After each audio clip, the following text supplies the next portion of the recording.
Seorang bayi berjenis kelamin laki-laki ditemukan warga dalam kondisi terbungkus kantong plastik di samping rumah salah seorang warga. Bayi tersebut diduga sengaja dibuang oleh ibu kandungnya sendiri. Bayi ini diduga baru dilahirkan lantaran di tubuhnya masih menempel ari-ari. Selain itu juga terdapat sepasang sarung tangan karet yang diduga digunakan saat bayi tersebut dilahirkan. Penemuan bayi laki-laki di dalam kantong plastik ini berawal saat seorang warga di Desa Bajeng, Kabupaten Goa mencurigai adanya kantong plastik. Isi kantong plastik adalah bangkai kucing.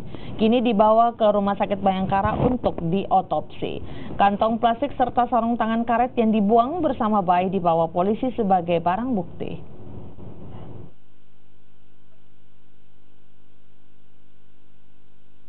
Ditanya itu kan dari sana ya, ambilnya taruh di situ.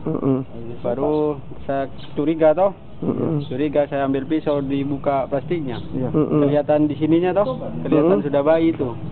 Baru pergi bilang sama yang nemu apa namanya, yang dapat kantongnya di sana itu kalau itu bayi. Keadaan bayi ini bagaimana? Pas ditemukan keadaan bayi pertama. Begini posisi berapa meninggal? Sudah meninggal. Berapa kantong plastik bungkusnya?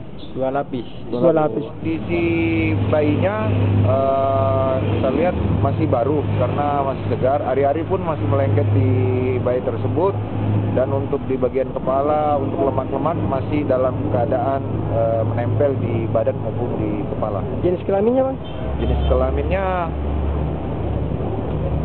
laki-laki. Dan untuk kondisi bayi lahir secara normal, tapi mungkin pada saat persalinan tidak dapat tertolong. Kira-kira dari hasil hubungan gelapnya atau seperti apa?